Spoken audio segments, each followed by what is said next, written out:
Case में हम district court में हमने अपील किया है और आज हम उस पे सुनवाई होगी ऐसा हमें लगता है। कहने का मतलब है कि जो हमारी एप्लीकेशन संडे को जो हमने लोअर कोर्ट में मूव की थी कि ये केस एक अत्यंत हीनस और ग्रीवियस केस है और इसमें आरोपी जुवेनाइल जो है इसको एडल्ट की तरह ट्राई किया जाए, जो कि लॉ में प्रावधान है, उसकी एप्लीकेशन को जो लोअर कोर्ट ने डिसअलाउ किया था उसके विरुद्ध हम अपील में गए हैं और हमें विश्वास है कि उसमें हमें फेवरेबल ऑर्डर मिलेगा। जो दूसरा केस दाखिल हुआ था फादर पे और पब्स के मैनेजर्स और मैनेजमेंट पे, उसमें टोटल 5 लोगों के विरुद्ध वो गुना दाखिल हुआ था। 3 आरोपियों को कल अरेस्ट किया गया था, उनको आज कोर्ट में प्रोड्यूस किया जाएगा।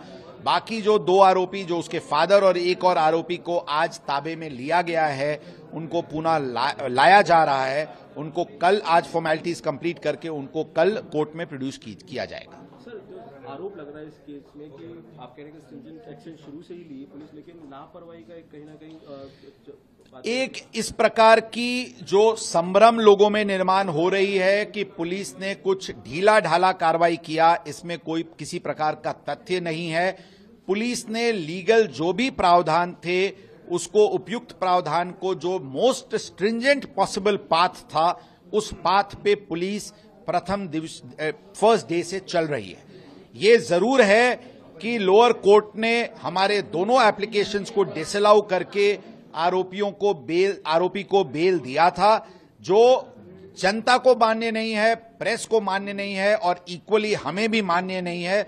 और यही भूमिका हमने पहले दिन से लिया था और इसीलिए हमने डिस्ट्रिक्ट कोर्ट में इस आदेश के विरुद्ध अपील करने की तैयारी की थी। कल हमने अपील भी किया है।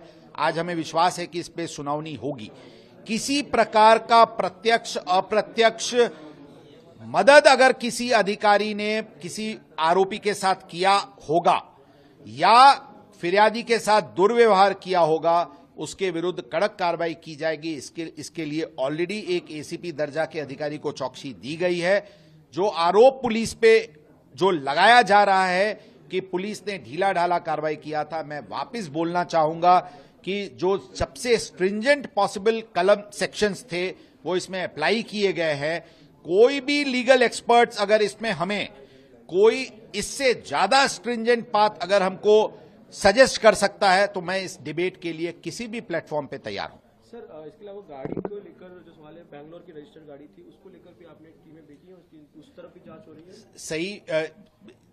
सही बात है। इसमें सभी एंगल्स से तपास हो रही है। सीसीटीवी फुटेजेस हो, ऑनलाइन बिल्स की पेमेंट्स हो, इसकी आरोपी की मिनट टू मिनट मूवमेंट जो उस रात थी, या फिर गाड़ी कहां की रजिस्टर थी, कब ट्रांसफर हुई महाराष्ट्र में, क्यों नहीं नंबर प्लेट था, इस सभी बातों पे तहकीकात चल रही है। हालांकि जूनियर जस्टिस बोर्ड का ये आदेश था, लेकिन जो कंडीशंस पे उसको बेल मिली उसकी काफी चर्चा हो रही है, उस पर आप कुछ कमेंट करना चाहेंगे? मैं कोर्ट के ऑर्डर पे कमेंट करना मुझे संयुक्तिक नहीं है, लेकिन मैं ये बता दूं कि जिस प्रकार से पब्लिक को उस ऑर्डर को देखने के बाद जो एक प्रतिसाद उमटा है और लोगों को जिस प्रकार से वो ऑर्डर अमान्य है, उसी प्रकार से हमें भी, पुलिस दल को भी ये ऑर्डर मान्य नहीं है। इसीलिए हम जुडिशियल रेमेडीज इस पे एक्सप्लोर करके अपील किए हैं। एक आखिरी सवाल सर, उस लड़के को पिज्जा बर्गर दिया गया, ऐसा भी चर्चा में आ गया है। हमने बताया कि इस विषय पे ऑलरेडी इंक्वायरी ऑर्डर किया गया है। कोई भी पुलिस अधिकारी अगर प्रत्यक्ष अप्रत्यक्ष आरोपी को मदद करता हुआ पाया गया,